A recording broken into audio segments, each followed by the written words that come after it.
నమస్తే, నేను కప్పర్ ప్రసాదరావు. మీరు చూస్తున్నది అమ్మాయి న్యూస్. ఏదిరిజం కార్యక్రమానికి స్వాగతం. పత్రికల్లో వస్తున్నటువంటి వార్తలు ఏంటి, ఆ కథనాల వెనుక ఉన్న అసలు నిజాలేంటి, వీటిని వెలికి తీసేటువంటి కార్యక్రమమే ఏదిరిజం. ఏదిరిజం కార్యక్రమంలో ఇవాళ మనం ముందుగా ఆంధ్రజ్యోతి దినపత్రిక చూద్దాం. ఆంధ్రజ్యోతి దినపత్రికలో ప్రధానమైనటువంటి వార్త కాంగ్రెస్ ఆకర్ష్. బీజేపీ బీఆర్ఎస్ అసంతృప్తుల గాలం, నేరుగా ఆపరేట్ చేస్తున్న అధిష్టానం, పలువురితో చర్చలు ఇప్పటికే కులిక్కి. రేవంత్ అమెరికా నుంచి వచ్చాకనే ఖమ్మం సభకు ప్రియాంక గాంధీ హాజరు. ఆ సభలోనే కాంగ్రెస్ లో పలువురు చేరిక. పొంగులేటి జూపల్లి చేరిక దాదాపు ఖరారు. హైదరాబాద్ లో సభ నిర్వహించే యోచన. బీజేపీ నేత నందీశ్వర్ గౌడ్ కాంగ్రెస్ లోకి అంటూ ఒక వార్త ప్రధానంగా కనబడుతుంది. తెలంగాణపై బీజేపీ ఫోకస్. కేడలో స్తబ్దతను తొలగించే దిశగా అధిష్టాన చర్యలు. నెలాఖరు రాష్ట్రానికి మోదీ. 15న ఖమ్మంలో శాసభ. 25న నాగర్ కర్నూలుకు జేపీ నడ్డా. ఈటలకు కీలక పదవి. 5 రాష్ట్రాల అసెంబ్లీ ఎన్నికలపై షా, నడ్డా సంతోష్ చర్చలు అనేటువంటి వార్త కూడా మనకు కనబడుతుంది. అట్లనే పెట్టుబడులు తెచ్చేందుకే పర్యటనలు. విదేశాలకు వెళ్తున్నది అందుకే. రాష్ట్రంలో పెట్టుబడులకు ఆసక్తి. అత్యధిక తలసరి ఆదాయం ఇక్కడే. ఐటీ పరిశ్రమల మంత్రి కేటీఆర్. టీ హబ్ లో పారిశ్రామిక ప్రగతి ఉత్సవం అంటూ కూడా ఒక వార్త మనకు కనబడుతుంది. భూపందేలతో ఖజానా ట్యూట్లు. హెటిరో పార్థసారథికి చెందిన సాయి సింధు ఫౌండేషన్ కు భూ కేటాయింపులో సర్కారు 100 కోట్ల నష్టం ముప్పు. భవన నిర్మాణ అనుమతి బిల్లు 20 కోట్లు మాఫీ. అంతకుముందు అధికార పార్టీ ఎక్సలెన్స్ సెంటర్ 11 ఎకరాల కేటాయింపు వల్ల కూడా 500 కోట్లు లాస్. ప్రఖ్యాత ఎంఎన్జే ఆసుపత్రికి తొలత ఉన్నది 3 ఎకరాలు. ఆ తర్వాత నీలోఫర్ నుంచి 4 ఎకరాల కేటాయింపు. కొత్తగా పెట్టిన సాయి సింధు ఫౌండేషన్ 15 ఎకరాల. కలెక్టర్ మొదటి అంతస్తుకు ఇవ్వాలని చెప్పింది 3 ఎకరాలే. కలెక్టర్ మొదట సంస్థకి ఇవ్వాలని చెప్పింది 3 ఎకరాలే. ఏ స్థాయి ఒత్తిళ్లు వచ్చే సిఫారసు 10 ఎకరాలకు పెంపు. అది కాదని 15 ఎకరాలు ఉదారంగా కేటాయించిన సర్కార్. సేవ చేయదలిసే గ్రామీణ ప్రాంతాల్లో ఇవ్వాలని అడగొచ్చు. ఇలా కేటాయించిన ఆస్తుల నిబంధన ప్రకారం పేదలకు ఉచితంగా సేవ చేయట్లేదని ఇప్పటికే కోర్టులో కేసులు అనేటువంటి వార్త కూడా మనకు కనబడుతుంది. తెలంగాణలో టీడీపీ పూర్వవైపు, ఏపీలో అధికారం ఖాయం. ఎన్నికల తర్వాత 2 తెలుగు రాష్ట్రాల్లో బలమైన శక్తి తెలుగుదేశం పార్టీ. తుది శ్వాస దాకా తెలుగు వారికి రుణపడి ఉంటా. తెలంగాణ ఇప్పుడు నంబర్ 1 గా ఉందంటే అప్పట్లో టీడీపీ చేసిన పునాదులే. తర్వాత సీఎంలు నా విధానాన్ని కొనసాగించారు. ఏపీలో మాత్రం విధ్వంస పాలన చంద్రబాబు. టీడీపీ అధ్యక్షుడు 14వ తొలిసారి ఎన్టీఆర్ భవన్ కు ఘన స్వాగతం అనేటువంటి వార్త కూడా మనకు కనబడుతుంది. తర్వాత మరొక ముఖ్యమైనటువంటి వార్త ఏంటంటే కార్మికుల కన్నీరు దశాబ్ది దారితో అని చెప్పి ఉద్యమంలో రాష్ట్రాన్ని స్తంభింపజేసిన ఆర్టీసీ ఉద్యోగులు అంటూ ఒక వార్త. సకల జనుల సమ్మెతో పాటు ఆందోళనలో కీలక పాత్ర. ఇప్పుడు సొంత రాష్ట్రంలో వేతనాలు వేధింపులు అనిగోస. ఏపీతో పోలిస్తే సగమే జీతాలు. 2 పిఆర్సీల బకాయిలు. ఆర్టీసీకి ఆదాయం పెంచిన కార్మికులకు అందని ఊరట. ఏడాది చెల్లించిన పిఆర్సీ, పిఎఫ్, సిపిఎస్ బకాయిలు. యూనియన్ల విచ్ఛిన్నంతో దినదిన గండం నూరేళ్ల ఆయుష్. ఒక్కటి కూడా అమలు కాని సీఎం హామీలు వరాలు. తెలంగాణ వచ్చి 9 ఏళ్లైనా ఒక్క నియామకం లేదు. ప్రభుత్వ ఉద్యోగులు, ఉద్యోగ సంఘాలపైన అణచివేత అంటే ఒక వార్త. తర్వాత చనిపోయిన వారు బతికొస్తున్నారు. మార్చిలో కుమారుడి చేయి కథను గుర్తించిన తండ్రి అంటూ ఒరిస్సా ప్రమాణానికి సంబంధించిన వార్తలు కూడా మనకు కనబడుతుంది. కాంగ్రెస్ రాజ్యం దళారీ భోజనం. కాంగ్రెస్ వాళ్ళు కొత్త ముసుగుతో మళ్ళీ వస్తున్నారు. వాళ్ళని నమ్మితే పంటికి మట్టి అంటకుండా మింగేస్తారు. కాంగ్రెస్ కు, బీఆర్ఎస్ కు నక్కకు నాగలకు అనుకున్న తేడా. దళారీని బంగాళాఖాతంలో కలపాలని కాంగ్రెస్ అంటోంది. ధరణిని బంగాళాఖాతంలో కలపాలని కాంగ్రెస్ అంటోంది. మేము రైతులను కంటికి రెప్పలా కాపాడుకుంటూ వస్తున్నాం. తెలంగాణలో వెలుగు జిల్లు, ఏపీలో చిమ్మ చీకట్లు. పాలమూరు సస్యశామలం చేశామనే తృప్తి నాకుంది KCR. Nagar Kurnool collectorate, SP, BRS కార్యాలయం ప్రారంభం అనే వార్త. బీసీలకు సర్కారీ మోసం. స్వయం ఉపాధి కోసం వచ్చిన 9 లక్షల రుణ దరఖాస్తులు రద్దు. కులవృత్తులకు ₹1,00,000 సాయం పథకానికి కొత్తగా దరఖాస్తు చేసుకోవాల్సిందేనని వెల్లడి. కానీ అందుకు కేవలం 15 రోజులే అవకాశం. కుల ధృవీకరణ పత్రం రావడానికి 9 రోజులు. ఆదాయ ధృవీకరణ పత్రం రావాలంటే 10 రోజులు. కులవృత్తులకు ₹1,00,000 పథకం 9 లక్షలు. విడతల వారి సాయం తొలి విడత 200 కోట్లు అంటూ ఒక వార్త. రేషన్ డీలర్ల సమ్మెనటువంటి ఒక వార్త కూడా మనం ఆంధ్రజ్యోతిలో ప్రధానంగా చూడొచ్చు. ఇకపోతే మనం ఒకసారి ఈనాడు దినపత్రికను చూసినట్టయితే, ఈనాడు దినపత్రికలో వెలుగులో తెలంగాణ, చిమ్మ చీకట్లో ఆంధ్ర. నిన్న నాగర్ కర్నూలు సభలో ముఖ్యమంత్రి గారి ప్రసంగానికి సంబంధించినటువంటి వార్త. ఏ రాష్ట్రంలో 24 గంటల కరెంటు ఇచ్చే దిక్కే లేదు. కాంగ్రెస్ రాజ్యంలో దళారులు పైరులదే భోజనం. ప్రజల సంక్షేమం కొరకు ప్రభుత్వాన్ని పడగొట్టుకోవద్దు. నాగర్ కర్నూలు సభలో ప్రజలకు సీఎం కేసీఆర్ విజ్ఞప్తి అనేటువంటి వార్త. ఒకే వ్యక్తికి 22 కాంట్రాక్ట్ల. తదుపరి ఆదేశాలు ఇచ్చేదాకా బిల్లులు చెల్లించొద్దు హైకోర్టు. నెలాఖరులో హైదరాబాద్ ప్రధాని. 15న అమిత్ షా. 25న నడ్డా పర్యటన. విద్యుత్ షాక్ 40 మంది మృతి. కోరమండలం దుర్ఘటనలో వెలుగు చూసిన మరో ఘోరం. ఉక్రెయిన్ లో డ్యామ్ పేల్చివేత. సమీప ప్రాంతాల్లోకి వెల్లువెత్తిన వరద ఖాళీ చేస్తున్న జనం అణు విద్యుత్ కేంద్రాన్ని ముప్పనేటువంటి వార్త ఒకటి ప్రధానంగా ఈనాడులో కనబడుతుంది. మార్గదర్శిని దెబ్బతీయడం అసలు లక్ష్యం. 7 గంటల పాటు ఎండి శైలజకు విచారించిన ఏపీసీబీ సిఐడి. మళ్ళీ అవే ప్రశ్నలు, పొంతనలేని అంశాలు అంటూ ఒక వార్త మనకు కనబడుతుంది. అట్లనే తెలంగాణ వర్సిటీపై విజిలెన్స్ అనే వార్త, సోదాలు నిర్వహించిన 10 మంది బృందం, దస్త్రాలు హార్డ్ డిస్క్ స్వాధీనం, హైదరాబాద్ వెళ్తున్న వీసీ వాహనం అడ్డగించి తనిఖీలు అనేటువంటి వార్త కూడా మనకు కనబడుతుంది. చేయి పట్టి నడుస్తారు జూపల్లి పొంగులేటి కాంగ్రెస్ వైపు మొగ్గు, రాహుల్ విదేశీ పర్యటన నుంచి వచ్చాక ఖరారు, కొనసాగుతున్న భాజపా ఎన్నికలు అనేటువంటి వార్త. ₹1,00,000 ఆర్థిక సాయం ప్రక్రియ ప్రారంభం, కులవృత్తిదారులు దరఖాస్తు చేసుకోండి, 20 వరకు ఆన్లైన్ లో ఆర్జీలు నమోదుకు అవకాశం, 9న మంచిర్యాలలో సీఎం కేసీఆర్ చేతుల మీదుగా లాంఛనంగా పంపిణీ అంటూ ఒక వార్త మనకు కనబడుతుంది. కొనుగోలు కేంద్రాల్లో ప్రైవేట్ కి మొగ్గు అంటూ వ్యాపారులకు 4.36 లక్షల క్వింటాల మొక్కల విక్రయం అనేటువంటి వార్త కనబడుతుంది. విత్తు మీద సాము, రాష్ట్రంలో పెట్టలేకపోతున్న నకిలీ పత్తి విత్తనాల మాఫియా టాస్క్ ఫోర్స్ ఏర్పాటు చేశాక కూడా ఇట్నే పరిస్థితి కొనసాగుతున్నటువంటి వార్త. అట్లనే అద్భుత పురోగతి, 5 నుంచి 6 ఉత్పత్తుల వరకు. ఈనాడులో ఖచ్చితంగా కేటీ రామారావు గారు ఏదో ఒక ఫోటో వేసి ఏదో ఒక వార్త రాయడం అనేది రోజు నిబంధనగా మారిపోయింది. ఇందులో ప్రధానంగా కేటీ రామారావు గారిని పెద్ద ఫోటో వేసి టాయ్ పార్క్ స్టాల్ వద్ద సరదాగా బొమ్మ తుపాయి పెట్టినంటూ ఒక వార్త మనకు కనబడుతుంది. పిఎస్ ఐపాస్ ప్రపంచంలో అత్యుత్తమ పారిశ్రామిక ప్రగతి ఉత్సవంలో మంత్రి కేటీఆర్ అంటూ మనకు ఈనాడులో వార్తలు ప్రధానమైనటువంటి వార్తలుగా మనం చూడవచ్చు. ఇకపోతే మనం సాహిత్యంగా చూద్దాం. సాక్షి దినపత్రికలో ప్రధానమైనటువంటి వార్తలు, ధరణితో రైతు రాజు. కర్నూలు సభలో ముఖ్యమంత్రి గారి ప్రసంగం, రైతు బుటనవేలికే రికార్డులు మార్చే అధికారం, సీఎం కేసీఆర్ అంటూ ఒక వార్త రాసింది. అంటే ధరణి వల్ల మొత్తం కొనసాగుతా ఉంది, 99% బాగా ఉన్నది అనేది ఆయన చెప్తా ఉన్నాయి. తర్వాత నిధులు మళ్లించాం కానీ ఎక్కడికో తెలియదు, సిఐడి విచారణలో మార్గదర్శి ఎండి శైలజాకి మాట్లాడినటువంటి మాట ఒకటి. తర్వాత రాష్ట్రానికి అగత్రయం, పక్షం రోజుల్లోనే బీజేపీ నేతలు మోదీ, అమిత్ షా, నడ్డా రాక వారి ప్రచారంలో మళ్ళీ గాడిలో పడమన్న ఆలోచనలో నేతలు.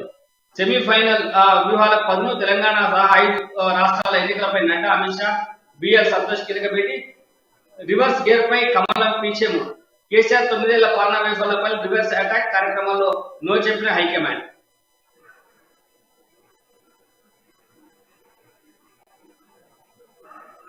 తర్వాత ఆర్టీసీకి లక్కీ మండే అనేది ఒకటి, రోజు స్కూళ్లలో యోగా ధ్యానం, ఇట్లాంటి వార్తలతో పాటు దేశానికే తెలంగాణ పాఠాలు అని చెప్పి కేటీ రామారావు గారు 30% జాతీయ పంచాయతీ అవార్డులు, రాష్ట్రాభివృద్ధి నిరసన, టీఎస్ ఐపాస్ లాంటిది అమెరికాలో కూడా లేదు, దండు మల్కాపురం ఇండస్ట్రియల్ పార్క్ లో పారిశ్రామిక ప్రగతి ఉత్సవం అనేటువంటి వార్త ఒకటి.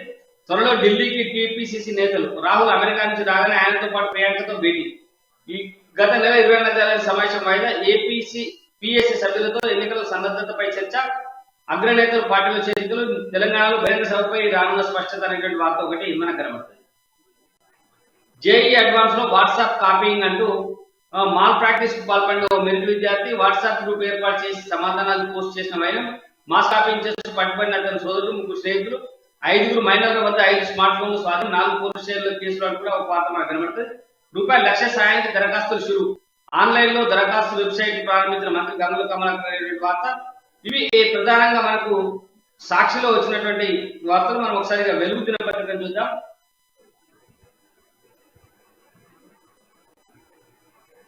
వెలుగు దినపత్రికలో రిచెస్ట్ ఎంపీకి కారుచౌక భూమి అంటూ, ఎంపీ కాకముందే హెటరో పార్థసారథి రెడ్డికి భూ సంతర్పణ, 5,000 కోట్ల ఆమ్దాని వచ్చే ల్యాండ్ అగ్గోకే కేటాయింపు, 3 ఎకరాలే చాలని కలెక్టర్ చెప్పిన 15 ఎకరాలు ఇచ్చేశారు. 2014లో సాయి సింధు ఫౌండేషన్ చదువుపెట్టిన పార్థసారథి రెడ్డి ఆ మరుసటి ఏడాది భూమి లీజు కోసం సర్కార్కు దగ్గరికి అగమేఘాల మీద కదిలిన ఫైలు, నిర్మాణంపై హైకోర్టు స్టే ఇచ్చిన మేకాత, కేటాయించిన స్థలంలో చివరి దశకు చేరిన నిర్మాణాలు, జిహెచ్ఎంసీ ఫీజు 20 కోట్లు కూడా ఎగవేతనేటువంటి వార్త. తర్వాత ఆనాడే చెప్పిన పార్థసారథి రెడ్డికి భూ కేటాయింపై రేవంత్, ట్విట్టర్ లో వీడియో రిలీజ్ చేసిన పిసిసి భూ దోపిడీతో కేసీఆర్ 1,00,000 కోట్లు సంపాదించారని ఆరోపణ. ధరణితో 99% సమస్యలు పరిష్కారమైనాయని చెప్పి ప్రజలకు కడుపుల సల్లగందులను ఇస్తలేం కేసీఆర్ అంటూ, ఎవరు ఊహించినట్టు సంక్షేమానికి పెద్దపీట వేసినామని, పచ్చబడ్డ పాలముపై పాట రాసిన ధరణిపై మాట్లాడే వాళ్ళను ఉరికించాలని కామెంట్. నాగర్ కర్నూలులో కలెక్టర్ ఎస్పీ ఆఫీసులో ప్రారంభమైన వార్త వచ్చింది. బీసీల ఆర్థిక సాయానికి అప్లికేషన్లు అనే వార్త కూడా ప్రధానంగా మనకు ఇందులో వెలుగు దినపత్రికలో కనబడుతుంది. ఐటీఐలు ఆగం, ఉపాధి చూపే ఇన్స్టిట్యూషన్లు పట్టించుకొని సర్కార్ అంటూ ఐటీఐలు మొత్తంగా మూలన పట్టేటువంటి వార్త. 11 జిల్లాల్లో హీట్ వేవ్స్, వచ్చే 4 రోజులు ఎండలు తీవ్రమవుతాయని ఐఎండీ భూపాలపల్లి జిల్లా మైదూర్పూర్లో 45.7 డిగ్రీల టెంపరేచర్ అనేటువంటి వార్త కూడా కనబడుతుంది. ఇవి ప్రధానంగా ఈరోజు వెలుగు వచ్చినటువంటి వార్తలు. ఇక మనం అత్యంత ప్రాముఖ్యమైనటువంటి పత్రిక టిఆర్ఎస్ అధికార పత్రిక గవర్నమెంట్ లో ఉండేటువంటి విషయాలను మాత్రమే చెప్తూ ప్రజా సమస్యలను ఏమాత్రం పట్టించుకున్నటువంటి పత్రిక ఇది నమస్తే తెలంగాణ.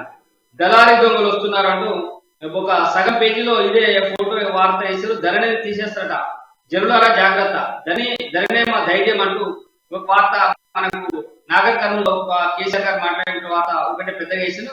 ఒకే రోజు దండమల్కాపూర్ ఇండస్ట్రియల్ పార్క్ లో ప్రారంభించిన కేటీఆర్ 51 పరిశ్రమలు ఒకటే రోజు ప్రారంభించినటువంటి ఐటమ్ ఉంది. రైతులకు తృణమే గతి అంటూ కేంద్ర మిల్లెట్ పాలసీలో అన్ని లోపాలే, విత్తన హక్కులు కార్పొరేట్లకే ధరాదత్తం, రైతు హక్కులను లాక్కునే ప్రణాళిక, ప్రోత్సాహం ఇవ్వకుండా పంటలు కష్టమే, ఇప్పటికిప్పుడు మిల్లెట్ తిండి సాధ్యమా, పెదవి విరుస్తున్న నిపుణులు మేధావులు అంటూ కూడా ఒక వార్త మనకు నమస్తే తెలంగాణ దినపత్రికలో కనబడుతుంది. ఇవి ఈ రోజు వార్తాపత్రికలో వచ్చినటువంటి ప్రధానమైనటువంటి వార్తలు. ఈ రోజు మనతో పాటు చర్చలో పాల్గొంటూ ఉన్నారు అమ్మా news bureau chief senior journalist విశ్లేషకులు కృష్ణమూర్తి గారు. కృష్ణమూర్తి గారు నమస్కారం.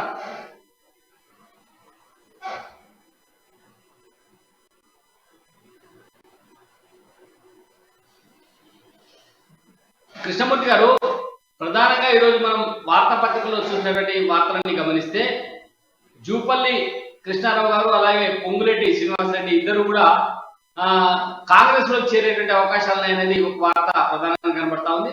అట్లనే మన పటాన్చెరు మాజీ ఎమ్మెల్యే నందీశ్వర్ గౌడ్ ఇప్పుడు బీజేపీలో సీనియర్ నాయకులుగా ఉన్నారు. వారు కూడా కాంగ్రెస్ పార్టీలోకి పోతారు అనేటువంటి వార్త ఇవాళ మనకు ఒక ప్రధానంగా ఆంధ్రప్రదేశ్ దినపత్రికలో కనబడుతుంది.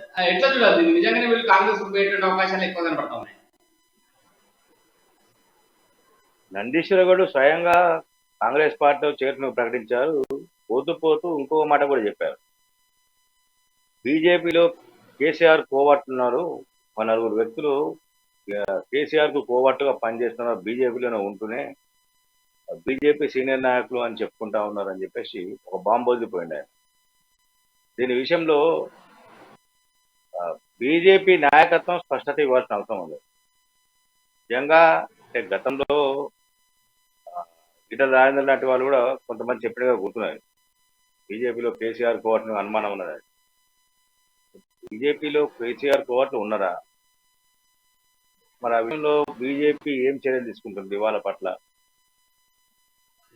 వాళ్ళ మీద ఏమైనా క్రమశిక్షణ చర్యలు తీసుకునే అవకాశం ఉన్నాయా అనే విషయంలో ఆ పార్టీ నాయకత్వం స్పష్టం చేయాల్సిన అవసరం. రెండో అంశం, పొంగులేటి శ్రీనివాసరెడ్డి, జూపల్లి కృష్ణారావు కాంగ్రెస్ పార్టీలోకి వెళ్తున్నారు అని గత కొంతకాలంగా వాళ్ళు రాజకీయ ఏ పార్టీలో చేరుతామనే విషయంలో మాకు స్పష్టత ఉంది, మేము చెప్తామంటా ఉన్నారు. కానీ ఇప్పటి వరకు అధికారికంగా ప్రకటన అయితే వాళ్ళు ఎక్కడ రాలేదు. ఇటు జూపల్లి కృష్ణారావు కానీ అటు పొంగులేటి శ్రీనివాసరెడ్డి కానీ. వాళ్ళతో పాటు వాళ్ళ అంతర్ల సమావేశంలో ఏదో చూచాయా కూడా మాట్లాడిర్రు, అక్కడ పోతే ఎలా ఉంటుంది అనే విషయం బీజేపీ గురించి కానీ కాంగ్రెస్ గురించి. వారి కోసం ఇటు బీజేపీ నాయకత్వము అటు కాంగ్రెస్ నాయకత్వం ప్రయత్నాలు చేస్తూ ఉంటారు. వాళ్ళు ఎప్పటికప్పుడు ఆ ప్రయత్నాలను అట్లా పక్కకు పెట్టుకుని వాళ్ళ వ్యూహంలో వాళ్ళు వెళ్తా ఉన్నారు. ఆత్మీయ సమ్మేళనాలు, సమావేశాలు, కార్యకర్తలతో భేటీలు, వీటికి సంబంధించిన అంశాల మీద కొంత వాళ్ళు ప్రత్యేకంగా దృష్టి పెట్టి అక్కడ పనిచేస్తూ ఉన్నారు. ఏది ఏమైనప్పటికీ వాళ్ళిద్దరి చేరిక కాంగ్రెస్ పార్టీ వైపు ఉన్నప్పటికీ అధికారికంగా వాళ్ళు వెలువరించినప్పుడు మాత్రమే అది మనం దానిపైన చర్చించుకోవడం కానీ దానిపైన విశ్లేషించుకోవడం కానీ బాగుంది. వాళ్ళు ఇప్పటి వరకు ఒకసారి ఒక పార్టీ కొత్త పార్టీ పెడితే ఎలా ఉంటుంది, తటస్థులు అంటే పార్టీలలో ఉంటూనే కాంగ్రెస్ బీజేపీలో ఉన్న సీనియర్లను అంటే కేసీఆర్ ను ఓడించాలి అన్న టార్గెట్ తో పనిచేస్తున్నటువంటి నాయకులతో కలిసి ఎలా ఉంటుంది అనే విషయంలో కూడా కొంత వాళ్ళు మాట్లాడుతుండగా మనకు స్పష్టంగా తెలుస్తా ఉన్నది. వాళ్ళు దాని గురించి వాళ్ళు స్పష్టంగా అధికారికంగా చెప్పేంత వరకు మనం దీని గురించి చర్చించుకోవడం మంచిదని చెప్పేసి నేను అంటాను ప్రసాద్ గారు. అంటే కృష్ణమూర్తి గారు, ఇప్పుడు ఒకవైపు బీజేపీ ప్రయత్నం చేస్తున్నట్టుగా వార్తలు వస్తూ ఉన్నాయి, మరోవైపు కాంగ్రెస్ అధిష్టానం కూడా ప్రయత్నం చేస్తా ఉంది. పొంగులేటి శ్రీనివాసరెడ్డి కానీ లేకపోతే జూపల్లి కృష్ణారావు వీళ్ళిద్దరి అంశం గత దాదాపుగా ఒక 5-6 నెలల నుంచి సీరియల్ లాగా కొనసాగుతూనే ఉంది. అంటే ఏంది అసలు నిజంగానే వీళ్ళిద్దరు పార్టీ పెట్టమనేటువంటి మాట జూపల్లి కృష్ణారావు గారు ఓపెన్ గా చెప్పినారు. కొత్త ప్రాంతీయ పార్టీ పెట్టేటువంటి అవకాశాలు లేవు, మేము ఏదో ఒక పార్టీలో చేరుతాం, అయితే ఏ పార్టీలో చేరాలనేది ఇంకా నిర్ణయం తీసుకోలేదనేది ఆయన చెప్పినారు. కాబట్టి కొత్త పార్టీ పెట్టేటువంటి యోచన లేదనేది స్పష్టమైపోయింది. కానీ అధిష్టానం చాలా అంటే రెండు పార్టీల అధిష్టానాలు వీళ్ళ చేరు కోసం పెద్ద ఎత్తుగా ప్రయత్నం చేస్తా ఉన్నాయి. బీజేపీ అయితే ఈటల రాజేందర్ ఆధ్వర్యంలో ఉన్న చేరికల కమిటీ పోయి వాళ్ళతో సంప్రదింపులు జరిపి వాళ్ళను రమ్మని కూడా ఆహ్వానించడం జరిగింది. అవన్నీ మనం చూసినాం. కానీ ఏ సందర్భంలో వీళ్ళిద్దరు తాత్సారం చేయడానికి గల కారణం ఏంది? ఇప్పుడు ఎన్నికలు దగ్గర పడతా ఉన్నాయి, బహుశా మనకి డిసెంబర్లో జనవరిలోనే ఎన్నికలు ఉంటాయి. మరి ఈ తాత్సారం వల్ల వాళ్ళకు నష్టం జరిగేటువంటి అవకాశం ఉందా, లేకపోతే వాళ్ళ వ్యూహం ఇంకా వేరేమైనా ఉండి లాభం జరిగేటువంటి అవకాశం ఉందా? వాళ్ళకున్న వ్యూహాలు వాళ్ళకున్నట్టుగా మనకు స్పష్టం అవుతా ఉంది. పార్టీ పెడదామా ఏందనే విషయం వాళ్ళ ధీమా ఏంటంటే రాష్ట్రంలో మేము బలమైన నాయకులము అన్న ఒక ధీమా వాళ్ళకు ఉన్నది. కానీ వాళ్ళు కొంత మీరన్న అంశం కూడా చర్చ జరుగుతూ ఉంది రాజకీయ వర్గాల్లో, రాజకీయ విశ్లేషకులు. ఇంతగానము డ్రామా చేయాల్సిన అవసరం లేదు. చేరాలనుకున్నప్పుడు చేరే సమయంలో చేరితే సరిపోతుంది, మేము చెప్తామని చెప్పి చూకుంటే. కానీ వీళ్ళని పిలిచి వీళ్ళతో మాట్లాడి, వాళ్ళని పిలిచి వాళ్ళతో మాట్లాడి, వీళ్ళతో మాట్లాడి, ఈ పార్టీ మీద ఒకసారి ఆ పార్టీ మీద ఒకసారి కామెంట్ చేయడము, ఇది ఇంతగానో డ్రామా చేయడం బాగాలేదు. ఏంటంటే ఒకసారి బూమరాంగ్ అయ్యే ప్రమాదం ఉందన్న విషయం కూడా కొంత చర్చ అవుతా ఉంది. అది వాళ్ళు ఆ నాయకులు నిర్ణయించుకోవాల్సిన మొత్తంగా వాళ్ళు చేరితే అంటే వాళ్ళు చెప్పేది ఏంటంటే మేము ఏ పార్టీలో చేరితే ఆ పార్టీలో ఆ పార్టీ అధికారంలోకి వచ్చేస్తుందని వాళ్ళు ఒక ప్రెడిక్ట్ చెప్పేశారు. దాన్ని బేస్ చేసుకునే వీళ్ళు పనిచేసిన స్పష్టంగా అర్థమవుతా ఉంది. కానీ ఇంత డ్రాబ్యాక్ చేసి ఇంత ప్రొలాంగ్ చేయాల్సిన అవసరం లేదనేది ఒకటి. పార్టీ పెట్టాలనుకున్నప్పుడు ఎన్టీ రామారావు లాంటి వాళ్ళు దాదాపుగా 8 నెలల పార్టీ పెట్టి పోరాటం చేసి వాళ్ళు అధికారంలోకి వచ్చారు. వీళ్ళు పార్టీ పెట్టి అధికారంలోకి వస్తాం అనుకోవడం అనేది కొంత భ్రమే. కాకపోతే వాళ్ళకున్న అంగబలం, ఆర్థిక బలం ఇవన్నీ కూడా దృష్టిలో పెట్టుకొని మాట్లాడుతున్న తెలియదు. కానీ వాళ్ళు ఏ పార్టీలో చేత ఇప్పటికైనా ఒక స్పష్టత ఇస్తే కార్యకర్తలు, శ్రేణులు, పార్టీ ఏ పార్టీలో జరిగినా ఆ పార్టీ నాయకులు కూడా కొంత గ్రౌండ్ ప్రిపేర్ చేసుకునే అవకాశం ఉన్నాయి. కాబట్టి వాళ్ళు ఇప్పటికైనా స్పష్టత ఇవ్వాల్సిన విషయంలో వాళ్ళు చాలా చాలా అంటే చాలా డ్రాబ్యాక్ చేశారు. చాలా వరకు ప్రొడక్ట్ చేస్తూ ఉన్నారు. ఇది సరైనది కాదు అనేది ఒక అభిప్రాయం అయితే వ్యక్తం అవుతా ఉన్నది. అది వాళ్ళ వ్యూహం ఎలా ఉన్నది అనేది వాళ్ళు పార్టీలో చేరుతారా, లేకపోతే కొత్త పార్టీ పెట్టి కొంతమందిని ఇటు కాంగ్రెస్, ఇటు బీజేపీ, మిగతా పార్టీ బీఆర్ఎస్ ఈ పార్టీ నుంచి ఏమన్నా వాళ్ళు నాయకులను లాక్కుంటారా అనే విషయాన్ని చూడాల్సిన అవసరం. ఏదేమైనా వాళ్ళ వ్యూహం ఏంటిది, వాళ్ళు ఏ పార్టీలో చేరుతున్న విషయంలో ఇంతకాలం వాళ్ళు ఏం చేశారనే విషయం తర్వాత స్పష్టం అవుతా అవకాశం ఉంది ప్రసాద్ గారు. అంటే కృష్ణమూర్తి గారు, ఇప్పుడు మీరు స్పష్టంగా చెప్పారు వాళ్ళు అంటే దీన్ని తాత్సారం చేయడం వల్ల కొంత నష్టం జరిగేటువంటి అవకాశాలు కనబడతా ఉన్నాయి. ఎందుకంటే ఇంకొక మాట కూడా చాలా ప్రధానంగా వినబడతా ఉంది. నిజంగానే పొంగులేటి శ్రీనివాసరెడ్డి అనే వ్యక్తి మొత్తం ఖమ్మం జిల్లానంతా ఏకం చేయగలిగినటువంటి వ్యక్తి అయితే కేసీఆర్ గారు ఎందుకు వదులుకుంటారు? ఇప్పుడు ఆయన ఆల్రెడీ ఖమ్మం నుంచి ఎంపీగా గెలిచి వచ్చినటువంటి వ్యక్తికి మంత్రి పదవి మన కనీసం మళ్ళీ ఎంపీ టికెట్ ఇవ్వకుండా, ఆయన టీఆర్ఎస్ లో ఎంపీగా గెలవలే, వైఎస్ఆర్సీపీలో గెలిచి టీఆర్ఎస్ లో చేరిండు.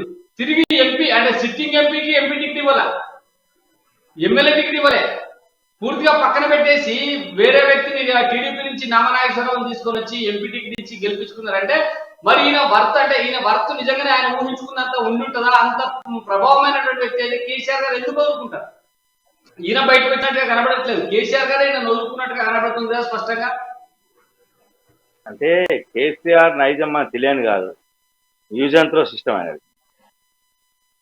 వాడుకొని వదిలేయడం ఆయన నైజం. ఈటల రాజేందర్ను ఉద్యమం ప్రారంభమైనప్పటి నుంచి కేసీఆర్ కు అన్ని రకాలుగా అండదండగా ఉన్నటువంటి ఈటల రాజేందర్ని ఆయన ఒక తలంపోటు తోటి ఆయన వదిలిస్తున్నారు. అదే సమయంలో ఆలె నరేంద్రను, విజయశాంతిని, గాదె ఇన్నయ్య చెప్పుకుంటూ పోతే లిస్టు చాలా పెద్దగా ఉన్నది. ఉద్యమంలో పనిచేసే వాళ్ళను నిన్న ప్రొఫెసర్ కోదండరాం, తెలంగాణ గాంధీ అని పిలిచిన ప్రొఫెసర్ కోదండరాం కూడా ఆయన అట్లా పక్కన పడేశారు. అంటే ఆయన ఎవరికి ఎదగద్దు పార్టీలో, ఆయన తప్ప ఎవరు సెకండ్ అనేది ఉండకూడదు అనే కోణంలోనే ఆయన చూస్తారు. కానీ ఆయన బలమా బలహీనుడా ఆయన వదులుకుంటే మనకైనా లాభమా మనకైనా నష్టమా అనే విషయం వాళ్ళు అసలు ఆలోచన చేయరు. కేసీఆర్ అంటే ఓకే, గ్రేట్ శ్రీనివాస్ కూడా నిర్లక్ష్యం చేశారు, జూపల్లి కృష్ణారావు కూడా నిర్లక్ష్యం చేశారు కాబట్టి వాళ్ళు బయటకు వచ్చారు. కానీ ఆ నిర్లక్ష్యం కూడా ఏంటంటే వాంటెడ్లీ నిర్లక్ష్యం చేయడం, కుమ్మం లేక పొగబెట్టే పద్ధతి. కాబట్టి ఆ రకంగా వారు పార్టీకి దూరం అయ్యారు. పార్టీ వారిని వదులుకుందని కూడా మనం చెప్పొచ్చు ప్రసాద్ గారు. అంటే అదే నేను చెప్తాను. అంటే శ్రీనివాస్ రెడ్డి గారు తనకేదో పదవి రాక ఇష్టంగా రెబల్ గా మారి బయటికి రాలే. కేసీఆర్ గారే శ్రీనివాస్ రెడ్డి గారిని బయటికి పంపడం కోసం అనేక ప్రయత్నాలు చేసి ఆయన బయటికి వెళ్ళారు. తనంతా తను పోయేలా చేశారు అనుకోవచ్చు కదా. అదే అంటే ఆయన అక్కడ ఇమడలేక, పార్టీలో ఇమడలేక ఆయన బయటకు వచ్చారు. డి శ్రీనివాస్ తీసుకున్నారు, అదే PCC ex chief D Srinivas తీసుకున్నారు. ఉమ్. డి శ్రీనివాసు ఒక సమయంలో కేసీఆర్ ను బీట్ చేసేందుకు ఆయన కొంత లీడ్ చేసేందుకు ప్రయత్నం చేశారు టీఆర్ఎస్. ఆయన ఏం చేశారు, ఏ రకంగా వదులుకున్నారు? అదే తరహాలో పొంగులేటి శ్రీనివాస్ రెడ్డి బలమా బలహీనమా కాదు, ఇక్కడ ఇక్కడ ఎదుటి వ్యక్తి బలవంతుడా బలహీనుడా అనేది కేసీఆర్ కు పక్కన పెడతారు. నాకేమైనా థ్రెట్ ఉందా లేదా లేదు, మనం ఇది చర్చించాల్సిన అంశమే. ఒకటి మీరు ప్రధానమైనటువంటి అంశాలు తీసుకొచ్చినారు. డి శ్రీనివాస్ గారిని పార్టీలోకి తీసుకొని రాజ్యసభ సభ్యుని చేశారు. రాజ్యసభ సభ్యుడు చేసిన తర్వాత డి శ్రీనివాస్ గారు ఆయనకు అనుకూలంగా లేకపోవడము, డి శ్రీనివాస్ గారు ఆ పార్టీ నుంచి పక్కకు పోవాలని చెప్పి అనుకోవడం వల్ల ఆయన పోయినారు. అంటే డి శ్రీనివాస్ గారు ఆయన అంతనే ఆయన బయటకు పోవాలని చెప్పి నిర్ణయం తీసుకున్నారు. ఇక్కడ నేను లేదు. కానీ పొంగులేటి శ్రీనివాస్ రెడ్డి అట్లా కాదు. ఈయనకు టికెట్ ఇవ్వలేదు, టికెట్ ఇవ్వము అని చెప్పలేదు. సిట్టింగ్ ఎంపీని పక్కకు పెట్టి నామనాగేశ్వరరావు తెచ్చి టికెట్ ఇచ్చిండు. అంటే అప్పటి సర్వేల ప్రకారం పొంగులేటి శ్రీనివాస్ రెడ్డి అనేటువంటి వ్యక్తి ఇక్కడ గెలవలేడు అనేటువంటి నిర్ణయానికి ఆయన వచ్చినట్టుగా అనిపించింది. అందుకని పక్కకు పెట్టి నామనాగేశ్వరరావు తెచ్చి ఎంపీ టికెట్ ఎంపీగా గెలిపించుకున్నారు. కానీ ఎమ్మెల్యే విషయానికి వచ్చేసరికి 7 స్థానాల్లో, బహుశా ఖమ్మంలో 7 స్థానాలలో కాంగ్రెస్ పార్టీ గెలిచింది ఖమ్మం పార్లమెంట్. అంటే పొంగులేటి శ్రీనివాస్ రెడ్డి ఇండైరెక్ట్ గా కాంగ్రెస్ అభ్యర్థులకు ఏమైనా మద్దతు చేసినట్టుగా ఆయనకి ఏమైనా అనుమానాలు ఉన్నాయా? అందుకనే పొంగులేటి శ్రీనివాస్ రెడ్డిని పక్కన పెట్టి నామనాగేశ్వరరావు తెచ్చి ఎన్నికల్లో ఆయనను నిలబెట్టినట్టుగా ఏమన్నా సూచనలు ఉన్నాయా చెప్పండి. దీని వల్లనే ఆయన పూర్తిగా పక్కకు పెట్టినారనేది ఒక మాట వినబడతా ఉంది. అంటే అప్పట్లో నామా నాగేశ్వరరావు కూడా కాంట్రాక్టర్, మంచి ఆర్థికంగా పరిపుష్టంగా ఉన్నటువంటి వ్యక్తి. పొంగులేటి శ్రీనివాసే ఒక టర్మ్ చేశారు, వారు కూడా కాంట్రాక్ట్ చేస్తుంటారు, మంచి ఆర్థిక పరిపుష్టంగా ఉన్నవారు. కాబట్టి నామా నాగేశ్వరరావు తీసుకోవడం ద్వారా పార్టీకి కొంత బలం చేకూరుతుంది. రెండోది, ఖమ్మం జిల్లాలో మొత్తం తెలంగాణలో కొంత బలంగా కొంతవరకు టీడీపీ ఉనికి కనిపిస్తుందంటే కేవలం ఖమ్మం జిల్లా మాత్రమే. మొన్న మనం అసెంబ్లీ ఎన్నికలు చూస్తే 2 సీట్లు కూడా అది ఖమ్మం జిల్లాకు సంబంధించిన సీట్లే టీడీపీ గెలిచి. అంటే అటు పార్టీని బలహీనపరచడంతో పాటు తెలుగుదేశం పార్టీని తెలంగాణలో నామరూపాలు లేకుండా చేయాలంటే అక్కడ ఉన్నటువంటి బలమైన వ్యక్తులను పార్టీలోకి తీసుకోవాలి. ఆ కోణంలో తీసుకుని ఉంటారు. రెండో విషయం, పొంగులేటి శ్రీనివాస్ రెడ్డికి రాజ్యసభ ఇస్తామన్న హామీ ఉన్నది. అందుకని ఆయన కూడా అప్పట్లో నామానాయకుల గెలుపు కోసం ప్రయత్నం చేశారని చెప్పేసి ప్రచారం కూడా జరిగింది. పొంగులేటి శ్రీనివాస్ రెడ్డి బయట రావడం కూడా ఇది కూడా ఒక కారణం కావచ్చు. ఎన్నికలు జరిగినాక దాదాపుగా 3.5 సంవత్సరాల తర్వాత ఆయన బయటకు వచ్చారు, బీఆర్ఎస్ ను వీడారు. 3.5 సంవత్సరాలుగా ఆయనకు కేసీఆర్ ఏదైతే రాజకీయ పదవులు ఇస్తారని చెప్పారో అది ఇవ్వకుండా తాతివేత ధోరణి, అణచివేత ధోరణి ప్రారంభించారు. దాన్ని సహించలేక ఆయన బయటకు వచ్చి ఉంటారు. అంటే ఈ రకంగా కేసీఆర్ ఎవరికి ఎక్కడ ఏ రకమైన బిస్కెట్లు వేయాలనేది ఆయన బాగా తెలుసు. కాబట్టి ఆ రకంగా చేసి తాను అనుకున్న పని నెరవేర్చుకుంటారు. ఇది కూడా అదే రకంగా, అంటే నామా నాగేశ్వరరావు పార్టీలోకి తీసుకురావడానికి, ఆయన టికెట్ ఇవ్వడానికి, గెలుపు కోసం సహకరించడానికి పొంగులేటి శ్రీనివాస్ రెడ్డిని కొంత ఆయన సానుకూలంగా మలుచుకున్నారు. కేసీఆర్ తనకు అనుకూలంగా మలుచుకున్నారు. దానికి పొంగులేటి శ్రీనివాస్ కూడా బైండ్ ఓవర్ అయ్యి కేసీఆర్ చెప్పినట్టుగా గెలుపు కోసం ప్రయత్నం చేశారు. నాగేశ్వరరావును ఆహ్వానించారు, ఆయనకు ఇచ్చారు. ఆ తర్వాత నామా నాగేశ్వరరావు గెలుపు తర్వాత రాజకీయంలో అంటే కేసీఆర్ తన వైఖరిలో కొంత మార్పు చేసుకున్నారు అన్న విషయం స్పష్టమవుతా ఉంది. అందుకే ఆయన 3.5 సంవత్సరాలు తనకిచ్చిన హామీని కేసీఆర్ నెరవేర్చడము ఈసారి కాకుండా ఇంకో నెల ఆ రకంగా ఆగి అంటే రాజ్యసభ నామినేషన్ దాదాపుగా ఈ ఎన్నికల తర్వాత 2 సార్లు 3 సార్లు రాజ్యసభ కొత్త సభ్యులను పంపించారు. ఆ కోటాలో ఏమన్నా నాకు ఇస్తారేమో, గతంలో కేసీఆర్ స్వయంగా చెప్పారు కాబట్టి కేసీఆర్ మాట తప్పడు అనే ఉద్దేశంతో మడమ తిప్పడు అన్న ఉద్దేశంతో ఆయన వేచి ఉంటాడు. కాబట్టి ఆయనకు పొంగులేటి శ్రీనివాసరెడ్డికి కేసీఆర్ ఏదైతే హామీ ఇచ్చారో ఆ హామీ నెరవేరలేదు కాబట్టి ఆయన ఇప్పుడు తిరుగుబాటు, వాస్తవం చెప్పాడు ఒక రకంగా తిరుగుబాటే. మీరు అన్నట్టుగా ఆయన పంపలేదు, బీఆర్ఎస్ నుంచి పార్టీ పంపలేదు, ఆయన తిరుగుబాటు చేసి బయటకు వచ్చారు. కుటుంబ పాలన, కొంతమంది పార్టీలో పెత్తనం, దీన్ని ఆయన బయటకు వచ్చి అనేక సందర్భాల్లో అనేక వేదికల్లో అనేక మార్గాల్లో ఆయన ప్రస్తావించారు. కేసీఆర్ వైఖరిని తూర్పార పట్టారు. ఆయన బయటకు పంపించలేదు, ఆయనే బయటకు వచ్చారు. వైఖరిని సహించలేదు అన్నప్పుడు కేసీఆర్ తాను ఇచ్చిన మాటను నిలబెట్టుకోలేక పోవడంతో పొంగులేటి శ్రీనివాసరెడ్డి బయటకు వచ్చారనేది ఇక్కడ స్పష్టమవుతాం. అదే రకంగా జూపల్లి కృష్ణారావు. కృష్ణమూర్తి గారి అంశం కూడా ఖమ్మం జిల్లా వరకు మాత్రమే మాట్లాడదాం. ఇంకొక అంశం కూడా ప్రధానమైనటువంటి చర్చ నడుస్తూ ఉన్నది. దాన్ని ఏంటంటే ఖమ్మం జిల్లాలో కమ్మ సామాజిక వర్గానికి సంబంధించిన బలం అధికంగా ఉంది. వాళ్ళ ప్రభావం రాష్ట్రమంతటా కూడా ఉంటుంది. అంటే ముఖ్యంగా సెటిలర్స్, ఈ సెటిలర్స్ ప్రభావాన్ని టిఆర్ఎస్ వైపు తిప్పుకోవాలంటే కొంత కమ్మ సామాజిక వర్గము టిఆర్ఎస్ వైపున ఉండాలనేటువంటి ఆలోచన ఎక్కువగా కేసీఆర్కున్నట్టుగా కనబడతా ఉంది. అందుకనే మీరు చూస్తే అక్కడ ప్రధానంగా అందరినీ ఆ సామాజిక వర్గానికి సంబంధించిన నాయకులందరినీ కేసీఆర్ గారు ప్రోత్సహిస్తున్నటువంటి పరిస్థితి కనబడింది.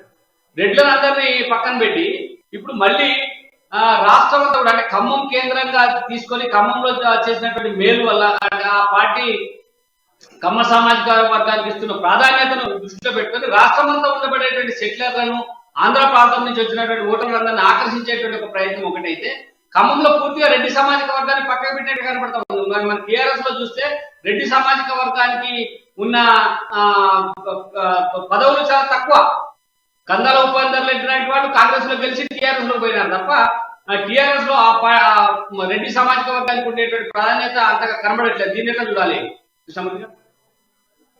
అంటే సామాజిక వర్గంగా చూసుకున్న కొంత ఆయన కేసీఆర్ గారు లెక్కలు వేసుకుంటారు. ఖచ్చితంగా లెక్కలు వేసుకున్నప్పుడు ఆయనకున్నటువంటి లెక్కల ప్రకారం ఆయన వెళ్తారు. సామాజిక వర్గాలు ఓకే, మీరన్న ఖమ్మం జిల్లాలో టీడీపీని తుడిచివేయాలి, ఓటుకు నేటు కేసు తర్వాత మొత్తంగా టీడీపీ అనేది తెలంగాణలో కొంత కనుమరుగయ్యే అవకాశాలు కనిపించినాయి. ఒక ఖమ్మం జిల్లాలో టీడీపీ ఉనికి కనిపిస్తున్నది, అక్కడ కూడా పూర్తిగా తుడిచివేయాలి అన్న ఉద్దేశం. కాబట్టి అక్కడ ఉన్నటువంటి గెలిచిన మీరన్న సామాజిక వర్గం నుంచి గెలిచినటువంటి 2 ఎమ్మెల్యేలను బీఆర్ఎస్ తో చేర్చుకోవడంతో పాటు వాళ్లను ఇటు మన నామా నాగేశ్వరరావుకు ఎంపీ టికెట్ ఇచ్చి గెలిపించుకోవడము, దీంతో అక్కడ కూడా కొంత టీడీపీ ఉనికి లేకుండా చేసేందుకు కేసీఆర్ తన వ్యూహం ప్రకారంగా ప్రయత్నం చేసి పూర్తి స్థాయిలో విజయవంతమయ్యారని కూడా చెప్పొచ్చు. అయితే ఇప్పుడిప్పుడు మరోసారి అక్కడ కొంత టీడీపీ శ్రేణులు కొంత అంటే ఉన్నారు, కొంత ఇప్పటికీ ఉన్నారు, కరడు కట్టిన టీడీపీ వాళ్ళు కాంగ్రెస్కి ఏదైతే కొంత కొన్ని చోట్ల ఉన్నారో అట్లా టీడీపీ కూడా ఉన్నారు. కాబట్టి వాళ్ళు మరోసారి టీడీపీని చేసేందుకు ప్రయత్నం చేస్తా ఉండగా మనకు గారు చర్చకు తీసుకొచ్చినారు. అదేంటంటే ఖమ్మంలో అంతో కొంత అంటుకొని ఉన్నటువంటి టీడీపీని పూర్తిగా సర్వనాశనం చేయాలి. అక్కడ టీడీపీ అనేటువంటి పేరు కనిపించకుండా చేయాలి. తద్వారా రాష్ట్రంలో ఎక్కడ ఇంకా టీడీపీ అనే మాట వినిపించకుండా ఒక ప్రయత్నం చేయాలి. టీడీపీని తుదముట్టించేటువంటి కార్యక్రమంలో భాగంగానే నామనాగేశ్వరరావు గారిని టీఆర్ఎస్ లో తీసుకోవడం, టీఆర్ఎస్ లో తీసుకున్న తర్వాత పొంగులేటి శ్రీనివాసరెడ్డిని పక్కకు పెట్టడం, ఈ 2 అంశాలు వచ్చినాయి. ప్రధానమైనటువంటి అంశం కూడా ఇప్పటిదాకా మనం చర్చించినట్టుగా రాష్ట్రంలో ఉండబడేటువంటి కమ్మ సామాజిక వర్గాన్ని అంతా కూడా టీఆర్ఎస్ వైపు తిప్పుకోవాలంటే వాళ్ళ నాయకత్వాన్ని అక్కడక్కడ బలోపేతం చేయాలి.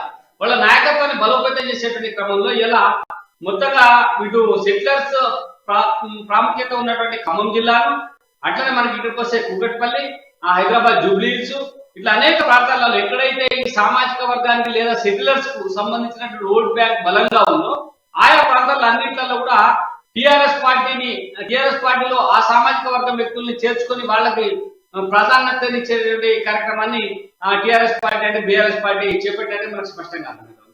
కేసీఆర్ గారు కుల సమీకరణలను తీసుకొని ఈ కుల సమీకరణలను ముందుకు తీసుకపోతూ ఎక్కడైతే తనకు అనుకూలమైనటువంటి అవకాశం ఉంటుందో ఆడవాళ్ళ తనకు మేలయ్యేటువంటి వాళ్ళని ఉంచుకోవడం, తనకు నచ్చనటువంటి వాళ్ళని వీళ్ళతో లాభం లేదనుకునేటువంటి వాళ్ళని పక్కకు పంపించేటువంటి కార్యక్రమాన్ని మొదటి నుంచి అనుసరిస్తూ ఉన్నారు.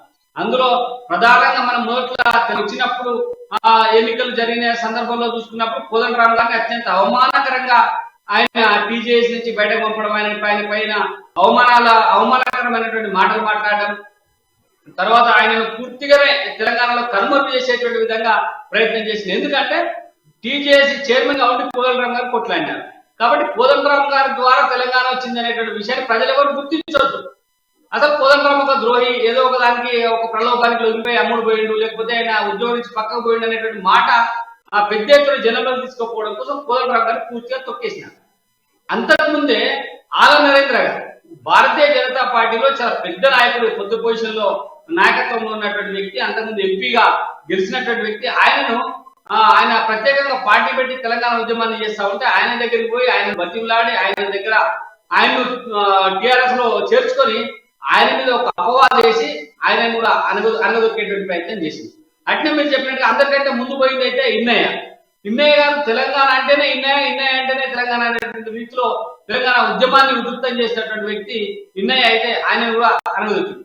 మరి ఇట్లా అనగదొక్కకుండా పోతా ఉంటే టిఆర్ఎస్ పార్టీలో ఈ రకమైనటువంటి అనగదొక్కేటువంటి కార్యక్రమం కొనసాగుతా ఉంటే మరి ఇంకా ఉండబడేటువంటి నాయకులకు, ఇప్పుడు ఇంకా టిఆర్ఎస్ ఉన్నటువంటి నాయకులకు ఒక అభద్రతా భావం ఏర్పడదా? వాళ్ళకి మేము ఎప్పుడైనా బయటకు పోయేది కేసీఆర్ కోపం వస్తే మేము బయటకు పోవాలనేటువంటి ఒక అభద్రతా భావంలో ఉండాలనుకుంటారా? అట్లా ఈటల రాజేందర్ గారు కూడా ఎదుగుతున్నాడు, ఇంకా నాకు పోటీకి వస్తాడు, లేకపోతే కొడుకు పోటీకి వస్తాడు, నేను పోయిన తర్వాత ఆయన లీడర్ అవుతాడు అనేటువంటి భావన రాగానే ఈటల రాజేందర్ గారిని చొక్కేసినారు. మరి ఇప్పుడు ఎట్లా చూడాలి? ఇది ఏక వ్యక్తి ఏక కుటుంబ పాలన ఇంకా ఎంతకాలం టీఆర్ఎస్ లో కొనసాగేటువంటి అవకాశాలు లేదు సార్. ఒకటి టీఆర్ఎస్ కాదు సార్, ప్రాంతీయ పార్టీలు ఏవైనా కుటుంబ పార్టీలే. ఇది మన తెలంగాణలో కాదు, మీరు ఎక్కడైనా తీసుకోండి, కుటుంబ పార్టీలే ప్రాంతీయ పార్టీలుగా అవి మనగలుగుతాయి, అక్కడ మనుగడ సాగుతాయి. ప్రాంతీయ పార్టీలలో వారసత్వ రాజకీయాలే ఎక్కువగా ఉంటాయి, వారసులు ఎక్కువగా ఉంటారు. మన టీఆర్ఎస్ మీరు నిన్నటి వరకు అధికారం ఉన్న టీడీపీలో చూడండి, అక్కడ కూడా అదే ఉంది. కాబట్టి ఎక్కడైనా ప్రాంతీయ పార్టీలలో ఏక వ్యక్తి పాలన, ఏక కుటుంబ పాలన మాత్రమే సాగుతుంది. వేరే వ్యక్తి వస్తా అంటే అక్కడ కుదరదు, నడవదు. ప్రాంతీయ పార్టీలుతో మనం గమనించే నింద విషయం అంటే గతంలో టీఆర్ఎస్ విషయం. ఈటల రాజేందర్ బయటకు రావడానికి పంపించడానికి కారణం ఏంటి? ఆయన ఏదో పట్టగాల్చి పైన వేశారు, చూసుకోమన్నారు, ఆయన బయటకు వచ్చే తర్వాత విషయం అది. కానీ జరిగింది ఏంటి? ఆయన టీఆర్ఎస్ జెండాకు వారసులం మేమే అని ఆయన కొన్ని సందర్భాలు రూపకల్పలో, జెండా ఏర్పాటులో, జెండా ఎగరవేయడంలో, జెండా రెపరెపడంలో మా వంతు పాత్ర కూడా ఉంది. కాబట్టి కేసీఆర్ కు ఎంత హక్కు ఉన్నదో మాకు అంతే హక్కు ఉందని చెప్పేసి ఆయన ఒక సందర్భంలో మాట్లాడారు, వ్యాఖ్యానించారు. అక్కడి నుంచేగా ఆయన మీద మొదలైంది వేట. ఆ తర్వాత ఆయన మీద ఏదో అలిగేషన్ చేశారు, అవినీతి ఆరోపణలని, అదని ఇదని. అది ఏమైనా ఇంతవరకు దాని గురించి ఇక్కడ ప్రభుత్వం ఏం మాట్లాడట్లేదు. గతంలో ఆలయ నరేంద్రను పార్టీ నుంచి పంపించే ముందు ఆయన మీద ఏం చేశారు? పాస్పోర్ట్ కుంభకోణం ఆయన హస్తం ఉన్నది. ఆయనే కొంతమందిని విదేశాలకు దొంగ పాస్పోర్ట్ పంపించారు. కాబట్టి కేంద్ర దర్యాప్తు సంస్థ దీని మీద విచారణ జరుపుతుంది, ఆయన పార్టీలో ఉంచుకుంటే మంచిది కాదు అన్న ఉద్దేశాన్ని ఒక బలవంతంగా ప్రజల్లో చర్చ తెచ్చారు. బలవంతంగా తెచ్చారు చర్చ, ప్రజలకు చర్చ పెట్టే వాళ్ళు బలవంతంగా పెట్టారు చర్చ. చర్చ తీసుకొచ్చి ఆయన సస్పెండ్ చేశారు. గాదే ఇన్నయ్య ఆయన తెలంగాణ ఉద్యమానికి పూర్తిగా సహకరించట్లేదు, చేయట్లేదు. కాబట్టి ఆయనలో శక్తి సన్నగిలింది, తెలంగాణ వస్తుందనేది ఆయన నమ్మకం సన్నగిలింది. సమైక్యవాదుల వలలో ఆయన ఉచ్చులో పడిపోయారు. అన్న అపకథను ఆయన మీద వేసి బయటకు ఈ రకంగా మీరు చూడండి, ఒక్కొక్కలను ఒక్కొక్క కోణంలో పంపించారు. అంతకన్నా ఘోరమైన ఆరోపణలు అనుకున్న వారు, అంతకన్నా పార్టీలో ఉంటూ ఉద్యమ ద్రోహానికి పాల్పడ్డ వాళ్ళం ఇంతవరకు చర్యలు, ఇంతవరకు అంతకన్నా అవినీతి కార్యక్రమాలకు పాల్పడి మహిళలను హింసిస్తూ ఢిల్లీలో వెళ్లి ఆత్మహత్యలు చేసుకునేందుకు ప్రయత్నం చేసిన ఎమ్మెల్యేల మీద ఆరోపణ చేసిన ఇంతవరకు చర్యలు తీసుకోవట్లేదు. అంటే తాను అనుకుంటే ఒకటి, అనుకోకపోతే ఒకటి. తను చెప్పిందే వేదం, తను అన్నదే మాట అనేది కుటుంబ పాలనలో సాగుతుంది, జరుగుతుంది. ఇది చరిత్ర చెప్పే సత్యం. మీరు నేను కాదు, మీరు గతంలో తీసుకోండి, తమిళనాడులో ఏఐడిఎంకే డిఎంకే ఈ రెండు పార్టీలు తీసుకోండి, అక్కడ కూడా అదే రకంగా నడుస్తూ ఉన్నది. ఇక్కడ టీడీపీ టిఆర్ఎస్ వీటిని తీసుకున్నా అదే ఉంది, ఒరిస్సా తీసుకున్నా అదే ఉంది. మీరు ఏది చూసినా ఎక్కడ ఏ పార్టీని, ప్రాంతీయ పార్టీని పరిశీలించినా అదే విధంగా ఉంటుంది. జాతీయ పార్టీలలో ఒకటి రెండు మినహా అక్కడ కూడా కొంత వారసత్వ రాజకీయాలు వెళ్తా ఉన్నాయి. అక్కడ కూడా కొంత వారసులే మళ్ళీ వాటికి ఆ పార్టీకి అగ్రనేతలుగా వాళ్ళు వెలుగుతా ఉన్నారు. నిన్నటి వరకు కాంగ్రెస్ వారసత్వ రాజకీయం జరిగింది. ఇందిరాగాంధీ తర్వాత రాజీవ్ గాంధీ, రాజీవ్ గాంధీ తర్వాత సోనియా గాంధీ, కొంతకాలం మన్మోహన్ ఉన్నప్పటికీ సోనియా గాంధీ ఆ తెర వెనుక నడిపించారు. పివి నరసింహరాముడు కొంతవరకు ఇప్పుడు కూడా అంతే కదా. ఖర్గే నామమాత్రంగా పెట్టినప్పటికీ అన్ని అంశాలలో రాహుల్ గాంధీ, ప్రియాంక, సోనియా గాంధీ గారి ప్రాబల్యమే ఎక్కువ కనబడుతుంది కదా కృష్ణమూర్తి గారు. అదే అదే అదే అదే నడుస్తా ఉంది. కాకపోతే అధ్యక్ష పీఠం మీద వేరే వాళ్ళని మేము కూర్చుండబెట్టాము, వారసత్వాన్ని మేము తొలగిస్తున్నాము అనే కొంత ప్రజల్లో కొంత విశ్వాసాలు తీసుకొచ్చేందుకు ప్రయత్నం చేస్తా ఉన్నారు. కానీ అక్కడ మరి నాయకత్వ పట్టిమ గట్టిగా లేకనా, మరి వీళ్ళ ప్రభావం ఇంకా పార్టీ మీద ఉంది కాబట్టి వీళ్ళ ప్రాధాన్యత ఇవ్వాలన్న కోణమా, ఏ అంశం అనేది అక్కడ మనకు అప్రస్తుతమైనప్పటికీ ఇప్పటికీ రాహుల్ గాంధీ, ప్రియాంక గాంధీ ప్రభావం, ఇంత సోనియా గాంధీ అనారోగ్య కారణాలతో కొంత ఇన్యాక్టివ్గా ఉన్నట్టుగా మనకు స్పష్టమవుతా ఉంది. కాబట్టి ఇప్పుడు ప్రియాంక గాంధీ, రాహుల్ గాంధీ ఎలా కాంగ్రెస్ తో ఉంది. మల్లికార్జున ఖర్గే మీరు అన్నట్టుగా ఓన్లీ అక్కడ అధ్యక్ష పీఠం మీద కూర్చున్నారంటే అధ్యక్షుడు అంటే మల్లికార్జున ఖర్గే, నిర్ణయాధికారులు ఎవరు అంటే మళ్ళీ విలే. ఇదే రకంగా ఏ పార్టీలో చూసినా రాజకీయాల్లో ఎక్కువ మటుకు వారసత్వ రాజకీయం దీన్ని తొలగించినప్పుడు మాత్రమే వ్యక్తి స్వేచ్ఛ, భావ స్వేచ్ఛ అనేది పార్టీలలో ప్రధానంగా వినిపిస్తుంది. ఇక్కడ వారసత్వ రాజకీయాల ఫుల్ స్టాప్ పెట్టినప్పుడు మాత్రమే వ్యక్తి భావ స్వేచ్ఛ వస్తుంది. కొంత ప్రజా సమస్యల మీద కూడా పార్టీలలో చర్చ వచ్చే అవకాశం, ప్రజాహితం కోసం ఏం చేయాలనే పార్టీలు కూడా ఆలోచించే అవకాశం. కాబట్టి అవి వచ్చేంత వరకు అంటే పార్టీలలో వ్యక్తి స్వేచ్ఛ ఇది ప్రాధాన్యం కావాలంటే కొంచెం పాలన వారసత్వ రాజకీయాలు పోవాలి. కాబట్టి ఆ దిశలో ప్రయత్నాలు జరగాల్సిన అవసరం ఉంది. దానికి భిన్నంగా మిగతా పార్టీలకు భిన్నంగా బీఆర్ఎస్ కూడా ఏం లేదు, అదే రకంగా వ్యవహరిస్తా ఉన్నారు. ఇప్పుడు మీరు గమనించండి, మంత్రులు ఉన్నారు, ఎవరు మంత్రులు ఏం మాట్లాడరు.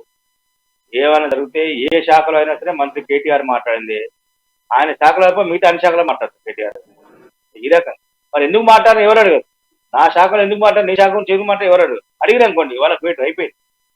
తెలంగాణ ద్రోహో, అవినీతి పడో, ఆయన పార్టీకి నష్టం చేసిందో, లేకపోతే పోవాటో ఏదో ఒక ముద్రేస్తారు పంపిస్తారు. ఆ రకమైనటువంటి రాజకీయాలు ప్రస్తుతం ఉన్నాయి. వీటికి పురుస్తా పెట్టాల్సిన అవసరం. ఇప్పుడు ఒకటి ఇందాక మనము టిఆర్ఎస్ గురించి, కాంగ్రెస్ గురించి మాట్లాడుతున్నాం. ఆ కుటుంబ పాలన అనేది ఖచ్చితంగా ఈ రెండు పార్టీలలో కనబడుతుంది. మిగతా మీరు అన్నట్టుగా అన్ని ప్రాంతీయ పార్టీలలో కూడా ఏది తీసుకున్నా, మీరు తెలుగుదేశం పార్టీ తీసుకున్నా, లేకపోతే జనతాదళ్ తీసుకున్నా, లేకపోతే ఇక్కడ మనకు కర్ణాటకలో ఆర్జేడి మన దేవగౌడ పార్టీ తీసుకున్నా, మీకు ఏ రకంగా ఏ తీసుకున్నా కూడా కుటుంబ పార్టీలు ఎక్కడ కాశ్మీర్లో తీసుకున్నా మీకు ప్రతి దగ్గర ప్రాంతీయ పార్టీలు అంటే కూడా ఓన్లీ ఒక వ్యక్తి మీద, ఒక కుటుంబం మీద ఆధారపడి నడిచేటువంటి పార్టీలుగానే స్పష్టంగా మనకు కనబడతాం. ఉత్తరప్రదేశ్ లో అఖిలేష్ యాదవ్ పార్టీ తీసుకున్నా కానీ ఒక జాతీయ పార్టీలలోకి వచ్చేసరికి ఇప్పుడు కాంగ్రెస్ పార్టీ కూడా కొద్దిగా అదే కోలో నడుస్తారు. ఏమైనా మార్పు కోసం ప్రయత్నం చేస్తా ఉన్నారు. ఒక స్థానంలో వేరే ఒక దళిత వ్యక్తిని కూర్చుంటబెట్టారు. సరే, ఏదో ఒక ప్రజల్ని నమ్మించడం కోసమైనా ఒక ప్రయత్నం అయితే అందులో కనబడుతున్నట్టుగా అనిపిస్తుంది. సరే, ఇది ఈ చర్చ అయితే మనం ఇంకొక అంశంలోకి వెళ్దాం. ఇంకొక అంశం ఏంటంటే భారతీయ జనతా పార్టీ కూడా తెలంగాణ రాష్ట్రంలో ప్రత్యేక దృష్టి కనబరచబోతా ఉంది. ఇక్కడ ఆ పార్టీలోంచి కొందరు నాయకులు వెళ్లిపోయేటువంటి అవకాశాలు లేని వార్తలు వస్తున్న నేపథ్యం, చేరికలు పూర్తిగా తగ్గిపోయినటువంటి నేపథ్యం, ఆ కర్ణాటకలో ఓటమి తర్వాత తెలంగాణలో మన మునుగోడు ఓటమి తర్వాత పార్టీలో అసలు పూర్తిగా ఒక స్తబ్దత ఏర్పడింది. ఈ స్తబ్దతను ఛేదించి మళ్ళీ కార్యకర్తల్ని ఉత్సాహవంతులు చేయడం కోసం ప్రత్యేకమైనటువంటి దృష్టి ఇక్కడ పెట్టింది. అందులో భాగంగానే ప్రధాని నరేంద్ర మోదీ గారు, అట్లనే మన హోంశాఖ మంత్రులు అమిత్ షా గారు, పార్టీ రాష్ట్ర జాతీయ అధ్యక్షులు జేపీ నడ్డా గారు, వీళ్ళందరూ కూడా రాష్ట్ర పర్యటనలు చేయబోతా ఉన్నారనేటువంటి వార్తలు కూడా వస్తున్నాయి. నిజంగా మన భారతీయ జనతా పార్టీ ఏమైనా ఈ పుంజుకునేటువంటి అవకాశాలనే గతంలో అంటే బండి సంజయ్ పాదయాత్ర తర్వాత హుజురాబాద్ ఎన్నికల తరువాత వచ్చినటువంటి ఉత్సాహం ఎందుకని సన్నగిలింది అనుకోవచ్చు పార్టీ? ఒకటి, పార్టీలో అంతర్గత కుమ్ములాటలు కాదు, అంతర్గతంగా ఒకరిపైన ఒకరి ఆరోపణ చేసుకోవడం, ఇంటర్నల్ గా వాళ్ళు పోరాటం చేయడం. వాళ్ళు ఏమనుకుంటారంటే మేము బహిర్గతంగా రావట్లేదు, పార్టీలో జరిగే అంతర్గత విషయాలను మేము అంతర్గతంగా ప్రస్తావించామంటే అది ఆటోమేటిక్ గా బయటకు వస్తా ఉన్నాయి. కొత్త కార్యకర్తల్లో కూడా అభద్రత ఏర్పడింది. ఒక నాయకుడి దగ్గరికి వెళ్ళి మాట్లాడితే ఇంకో నాయకుడు తెలిస్తే ఏం జరుగుతుందో, రేపు ఆయన దగ్గర నాకు అపాయింట్మెంట్ ఇస్తారా ఇవ్వరా అనే అంశం మీద జరుగుతూ ఉంది. ఇది గతంలో బీజేపీలో ఎప్పుడు లేదు. తెలంగాణ బీజేపీలో కరోనా ముసులో కుదలాట లోపల బయటకు వస్తుంది. కానీ ఈ రకంగా బయటకు వచ్చి పార్టీ జాతీయ నాయకత్వం దగ్గరికి వెళ్ళి మేము చెప్పొచ్చాము, పార్టీ పరిశీలిస్తా అన్నది మేము చూసి వచ్చాము చెప్తా ఉన్నారు. వాళ్ళు వెళ్ళిదా అన్నా తెలియదు, వాళ్ళు పోతే పోయి ఉంటారు, మా నాయకుల దగ్గరికి అని వీళ్ళు చెప్పడం, ఇది ఎప్పుడు జరగలేదు. ఇది రెండో అంశం, బీజేపీ కర్ణాటక ఎన్నికల తర్వాత రాష్ట్రంలో ఢీలా పడ్డ విషయం వాస్తవం. కర్ణాటక ఎన్నికల కంటే ముందు బండి సంజయ్ పాదయాత్ర ఆగడం అనేది పార్టీకి పెద్ద కొంత బ్యాక్డ్రాప్ అయిపోయింది. బండి సంజయ్ పాదయాత్ర సాగినన్ని రోజులు పార్టీలో ఉత్సాహం ఉరకలేసింది, యువత కూడా బీజేపీ వైపు చూసింది. గ్రామీణ ప్రాంతాల్లో బీజేపీ కొంత పునాదులు వేసుకుంటుంది అన్న నమ్మకం అయితే ఏర్పడింది. ఎన్నికల సమీపిస్తున్న నేపథ్యంలో పాదయాత్రలు చేయడం అనేది కొంత ఇబ్బందికరమేమో, అంటే కొంత సంస్థాగత నిర్ణయాలు తీసుకోవాల్సిన, పార్టీని మరింత వేగంగా ప్రజల్లోకి తీసుకెళ్లాల్సిన అవసరం ఉంది. కొంత నిర్ణయాలు ఎప్పటికప్పుడు చర్చలు తీసుకోవాల్సిన ఉంటుంది. నేపథ్యంలో కొంత పాదయాత్ర వాయిదా వేసినట్టుగా గతంలో బీజేపీ ప్రకటించింది. ఆ తర్వాత కూడా ఏదో మళ్ళీ ప్రారంభించమన్నారు, బస్ యాత్ర అన్నారు, దానికి ఏదో ఎప్పటికప్పటికి దానికి సంబంధించిన విషయాలు ఆగిపోతా ఉంది. పాదయాత్ర బండి సంజయ్ పాదయాత్ర ఆగడంతో పార్టీ శ్రేణులు ఎందుకు ఏం జరుగుతుంది, ఏదైతే బండి సంజయ్ పాదయాత్ర జరిగిన ప్రారంభించుకోవడం కానీ, జిల్లాలో రోజు ఏదో ఒక కార్యక్రమం మీద ప్రోగ్రామ్ చేయడం కానీ, లేదంటే ప్రతిరోజు బండి సంజయ్ పాదయాత్ర మీద చర్చ జరిగింది. అది ఈ జిల్లాలో జరిగినా, ఆదిలాబాద్ జిల్లాలో జరిగినా, అక్కన్నపేటలో చర్చ జరిగింది, అక్కన్నపేట జరిగినా ఆదిలాబాద్ జిల్లాలో చర్చ జరిగింది. కానీ ఈ చర్చ ఆగిపోయింది, బండి సంజయ్ తోటి ప్రజా చర్చ అయిపోయింది. రెండో అంశం, కర్ణాటక ఎన్నికల్లో బీజేపీ ఓడిన తర్వాత కొంత పార్టీ కార్యకర్తల్లో, పార్టీ నాయకుల్లో కొంత నిశ్చయం ఏర్పడింది. ఇంత పోరాటం చేశాము, మేము ఇంత చేశాము, కర్ణాటక దక్షిణాదికి కర్ణాటకను హబ్గా మార్చుకొని అక్కడ మేము పోరాటం చేయాలనుకుంటున్నాంతో మరోసారి కర్ణాటక ఓడిపోయింది. అంటే దక్షిణాదిలో బీజేపీకి స్థానం లేదేమో, దక్షిణాది ప్రజలు బీజేపీని ఆదరించట్లేదేమో అన్న కొంత నిర్వేదం బీజేపీలో ఏర్పడింది. అది ఒక కారణం. మూడవ కారణం, జిల్లాల వారీగా పార్టీ కొన్ని కార్యక్రమాలు ఇస్తా ఉంది, కానీ వాటిని నాయకులు, జిల్లా పార్టీ నేతలు తూతూ మంత్రంగా పూర్తి చేస్తా ఉన్నారు. అది అవునన్నా కాదన్నా ఖచ్చితంగా బీజేపీ పార్టీ కొంత దీని మీద సమీక్షించుకోవాల్సిన అవసరం. జిల్లాలో జరిగేటువంటి కార్యక్రమం, జిల్లాలలో గ్రూపు తగాదాలను ఎక్కడెక్కడ ప్రోత్సహిస్తా ఉన్నారు రాష్ట్ర నాయకత్వం. జిల్లా అధ్యక్షుల మీద ప్రధాన కార్యదర్శి చెప్పినప్పుడు వాళ్ళిద్దరు పెట్టి మాట్లాడి ఎక్కడ మీకు గ్యాప్ వస్తుంది, ఏంటి మీ మధ్య ఉన్నటువంటి విభేదాలు అని కూర్చుని చర్చించుకుంటే బాగుంటుంది. జిల్లా అధ్యక్షులు నువ్వు చెప్పి నీకు పని ఆయన చెప్తున్నారు, పార్టీ ప్రధాన అవునా చూద్దాం పనుకో నీకు ఎందుకు అని ఇలా చెప్తావు. ఈ రకమైనటువంటి కార్యక్రమం జరుగుతా ఉంది. దీంతో ఏమైపోయిందంటే అధ్యక్షుడు రాష్ట్ర నాయకత్వం నాకే ఉందని అధ్యక్షుడు భావిస్తాడు, రాష్ట్ర నాయకత్వం నా వైపే ఉందని చెప్పేసి ప్రధాన కార్యదర్శి భావిస్తావు. దీంతో కార్యకర్తల్లో కూడా అరే ఈ నాయకుడు ఏంద్ర విద్యుత్ అనుకుంటా ఉన్నారు. వాళ్ళకి మనం పోవడం ఎందుకులే, మనం మన దగ్గర మనం కూర్చుందాం, మనకు పని మీద మనం చేస్తున్నాం, ఎందుకు ఎలక్షన్ టైంలో చూసుకుందాంలే అనే ఆలోచనకు పార్టీ కార్యకర్తలు వస్తూ ఉన్నారు. కొంతమంది కడుగట్టిన కార్యకర్తలు ఎవరైతే బీజేపీకి సిద్ధాంతం కోసం పనిచేస్తుంటున్న వాళ్ళు మాత్రం వాళ్ళు పనిచేస్తా ఉన్నారు. కానీ ప్రజల్లో కూడా ఒక రకమైన భావన ఏర్పడింది. జిల్లా నాయకుల మధ్యనే సఖ్యత లేదు. ఎవరికైనా మేము పని చేస్తామని చెప్తున్నాను, కానీ వానికి కావాలని వీడు చేస్తామని, వీడికి కావాలని వాడు చేస్తామని. పార్టీ కూడా ఎవరికి ఇచ్చినా పని చేయాలి, ముందు పని చేయాలని చూస్తామని చెప్పాలి. ఆ రకంగా చెప్పకుండా వాళ్ళు వెళ్తా ఉన్నారు. కాబట్టి కొంత పార్టీ క్షేత్రస్థాయిలో కొంత దెబ్బతిన్నది, నిర్వీర్యంగా మారింది. ఇది మనం ఖచ్చితంగా పరిశీలించాల్సిన అవసరం. ఇంకో విషయం,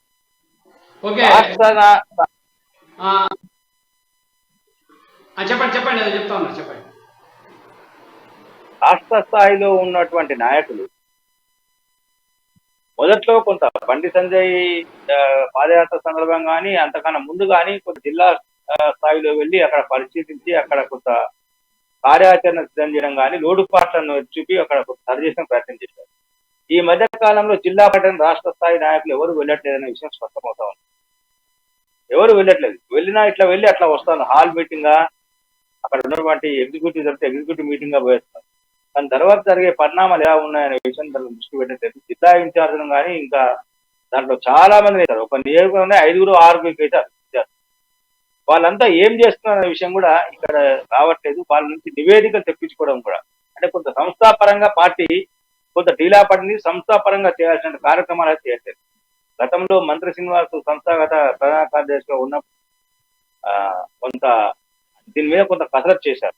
ఆయన వెళ్ళిన తర్వాత పూర్తి స్థాయి ప్రధాన కార్యదర్శి లేకపోవడం కూడా పార్టీకి లోటేమో అన్న అనుమానం వస్తూ ఉన్నది. తర్వాత పార్టీలో కూడా ఆ రకమైన చర్చ జరుగుతూ ఉంది. ఆయన ఎప్పటికప్పుడు ఏ జిల్లాలో ఏందో పిలిచి వాళ్ళతో సమన్వయం చేసి ఎప్పటికప్పుడు వాళ్ళని మాట్లాడడం కానీ పిలిపించడం కానీ, అవసరమైతే ఆయనే క్షేత్రస్థాయికి వెళ్ళి మాట్లాడడం చేసేవారు. ఇప్పుడు అదంతా ఎక్కడ కనిపించట్లేదు. ఎవరు ఆ బాధ్యత ఎవరు తీసుకోవడం లేదు. పార్టీ కనీసం ఇప్పటికైనా ఎవరికైనా అప్పగించి దాని విషయంలో కొంచెం జాగ్రత్త బాగుంటుంది సార్ గారు. ఓకే కృష్ణమూర్తి గారు, మరి మళ్ళీ ఇంకొక అంశంలోకి వెళ్దాం మనం. బీజేపీలో అయితే మీరు అన్నట్టుగా స్తబ్దత కొనసాగుతా ఉన్నది. ఇప్పటిదాకా ఆ క్షేత్ర పూర్తి స్థాయిలో వర్క్ జరగట్లేదని స్పష్టంగా మీ విశ్లేషణ ద్వారా అర్థమైంది. ఎంతసేపు పైనుంచి పెరుగుతున్నటువంటి ఒత్తిడి తప్ప అక్కడ ఇన్ఛార్జిగా వేసినటువంటి వ్యక్తులు కూడా అక్కడికి పోయి తమ పనితీరును మెరుగుపరుచుకునే సందర్భం అయితే కనబడతారు. సరే, కొంత పాత కొత్త మధ్యన కూడా అనేక రకాల గ్యాప్స్ బీజేపీలో కనబడుతున్నట్టుగా ఉన్నాయి. వీటన్నింటినీ సరిచేయడం కోసమే కేంద్ర నాయకత్వం ఇటువైపున దృష్టి పెట్టినట్టుగా మనకు వార్తలు వస్తామని చూద్దాం. కేంద్ర నాయకత్వం ఏ మేరకు ప్రయత్నం చేస్తుంది, ఇక్కడ ఏ మేరకు కేంద్ర నాయకత్వం యొక్క ప్రయత్నాలు ఫలిస్తాయనేది మనము ఎదురు చూడాల్సిన అవసరం. వెళ్దాం కృష్ణమూర్తి గారు. ప్రధానంగా తెలంగాణ ఉద్యమ సమయంలో రాష్ట్ర స్థాయిలో బస్సుల చక్రాలను పూర్తిగా ఆఫ్ చేసి బంద్ పాటించి ఆ రాష్ట్ర వ్యాప్తంలో రవాణాను స్తంభింపజేసి పెద్ద ఎత్తున ఉద్యమంలోకి దిగినటువంటి ఆర్టీసీ కార్మికులు నేడు అనేక రకాల అవస్థలు ఎదుర్కొంటా ఉన్నారు. గత దశాబ్ద కాలంగా ఆర్టీసీలో అనేక రకాల సంస్కరణలు ఇప్పటికీ వాళ్ళకు వేతనాల పెంపు విషయంలో కానీ, తర్వాత అనేక రకాల వాళ్ళకి రావాల్సినటువంటి బకాయిల చెల్లింపు విషయంలో కానీ, లేకపోతే కొత్త రిక్రూట్మెంట్ విషయంలో కానీ, కొత్త బస్సుల కొనుగోలు విషయంలో కానీ కూడా ఏమాత్రం పట్టించుకోవట్లేదు. కాబట్టి వాళ్ళు కార్మికులు తీవ్ర వేదన ఎంత ఉన్నారు. దశాబ్ది ఉత్సవాలలో పాత్ర ఏ రకంగా ఉండబోతా ఉంది. అసలు ఆర్టీసీని మూసేస్తా, ఆర్టీసీ అవసరం లేదని ఒక దశలో చంద్రశేఖరరావు గారు ముఖ్యమంత్రి గారు ప్రకటించినటువంటి సందర్భం మనకు తెలుసు. దాని తర్వాత ఆర్థిక యూనియన్ల మొత్తంగా డిమాండ్ చేసిన యూనియన్లు లేవు. ఇప్పుడు కేవలం ప్రభుత్వ పర్యవేక్షణలు మాత్రమే నడిపిస్తాం, కొంతమంది నాయకులను పెట్టి నడిపిస్తామని చెప్పిన పరిస్థితి మనకున్నది. దీన్ని ఏ రకంగా చూడాలి కృష్ణమూర్తి గారు? మీరు అన్నట్టుగా యూనియన్ లేవు, కరెక్టే. అక్కడ యూనియన్లు లేవు కాబట్టి అధికారులు కూడా పనిచేయట్లేదు. సంస్థకు ఆర్టీసీకి ఇబ్బంది ఎవరంటే అధికారులే, కార్మికులు కాదు. అక్కడ సిబ్బంది తగ్గినప్పటికీ ఉన్నతాధికారుల పోస్టు, హెచ్ఓడీల పోస్టు తగ్గట్లేదు. ఒకప్పుడు 62,000 మంది ఉన్నారు తెలంగాణ. 2014 తెలంగాణ జూన్ 2 తెలంగాణ ఆర్టీసీ కార్మికుల సంఖ్య 62,000 మంది. ఈ రోజు వాళ్ళ సంఖ్య 44,000కు వచ్చింది. అంటే దాదాపుగా 16-18,000 తగ్గారు.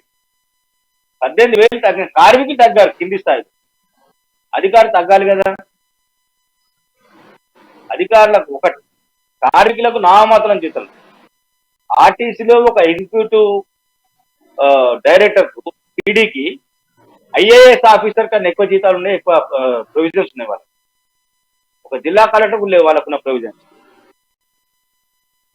ఇంత అవసరం లేదు.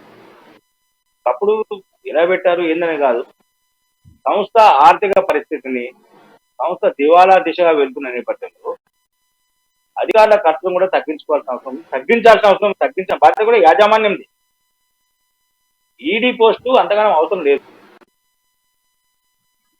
బస్సులో లేనప్పుడు పర్యవేక్షణ ఎక్కడ ఉంటుంది సార్? బస్సులో ఇవ్వనట్లేదు వీళ్ళు. పర్యవేక్షణ కోసం అధికారులు ఎందుకు సార్?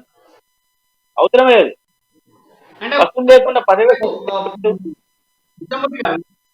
కార్మికులను ఉద్యమ సమయంలో వాడుకొని విపరీతంగా వాళ్లకు అనేక తెలంగాణ వస్తే చాలు మీకు మంచి వేతనాలు ఉంటాయి, ఆర్టీసీని పరిపుష్టం చేస్తారు, లాభంలో చేస్తారని చెప్పిన ముఖ్యమంత్రి గారు కార్మిక సంస్థల్ని పూర్తిగా రద్దు చేయడం, కార్మిక సంఘాలని ప్రైవేటైజేషన్ చేస్తా అని చెప్పి బెదిరించడం, మీకు ఎట్లా చూడాలి? ఇంకా కార్మికులు నిజంగా ఈ ప్రభుత్వాన్ని నమ్మేటువంటి అవకాశం ఉందా?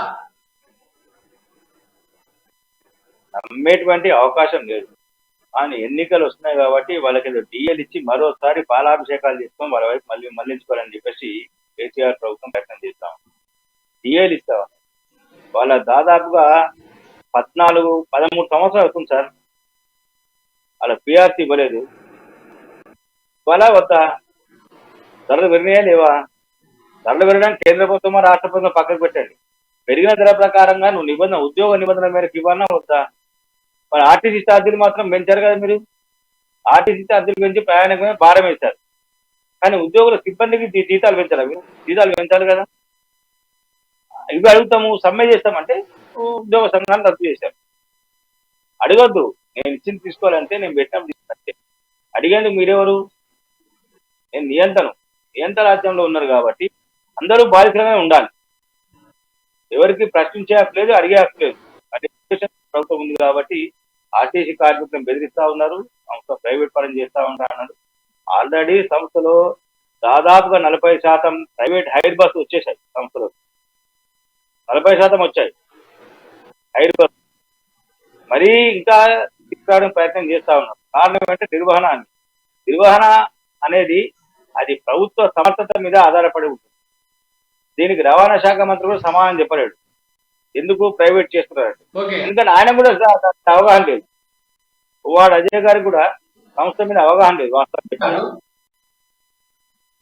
మీరు చెప్పినటువంటి మాట వాస్తవం. ఇప్పటికే 40% పైగా ప్రైవేట్ బస్సులు ఆర్టీసీలోకి వచ్చేసినాయి. దాదాపు ఆర్టీసీ ప్రైవేటైజేషన్ అయినట్టుగానే ఏం లేదు, కొత్తగా మార్పు ఏం లేదు. ఎందుకంటే బస్సులన్నీ ప్రైవేట్ వాళ్ళు నడుస్తున్నాయి. నాకు తెలిసి త్వరలోనే దీన్ని మళ్ళీ అంటే రవాణా రంగంలోకి కొత్తగా ఆడబెట్టి సంస్థలకు దీన్ని అప్పగించేటువంటి ప్రయత్నం కూడా జరుగుతాయని అనేక వార్తలు వస్తా ఉన్నాయి. ఇప్పటికే ప్రభుత్వం ఆర్టీసీ ఆస్తులు మొత్తం పెట్టింది. ఈ దశాబ్ద కాలంలో ఆర్టీసీ నష్టపోయినందున ఏ సంస్థ నష్టపోలేదు అనేది ప్రధానమైనటువంటి అంశాలు వెలుగులోకి వస్తా ఉన్నాయి. చూద్దాం మరి ఆర్టీసీ కార్మికుల భవిష్యత్తు ఏ రకంగా ఉండబోతా ఉంది. తెలంగాణలో ఆర్టీసీ బతికి బట్టగడతా లేకపోతే ప్రైవేటైజేషన్ అవుతుందా? ఇది కూడా ఈ దశాబ్ద కాలంగా ఈ ప్రభుత్వం కార్మికులకు ఇచ్చేటువంటి కానుకగా భావించాల్సినటువంటి పరిస్థితి ఉంది. ఎందుకంటే ఆర్టీసీ కార్మికుల్ని మోసం చేసింది ప్రభుత్వం అనేది స్పష్టంగా మనకు అర్థమైతా ఉంది. ఇది ఈ రోజు ఎదిరించే కార్యక్రమం. మళ్ళీ రేపటి ఎదిరించే కార్యక్రమం మళ్ళీ కలుద్దాం. ఈ కార్యక్రమం పాల్గొని తన అమూల్యమైనటువంటి సమయాన్ని వెచ్చించి సమగ్ర విశ్లేషణ అందించినటువంటి కృష్ణమూర్తి గారికి ప్రత్యేకంగా ధన్యవాదాలు. ఇది ఈ రోజు కార్యక్రమం. మళ్ళీ రేపటి కార్యక్రమం కలుద్దాం. అంతవరకు సెలవు. నమస్తే.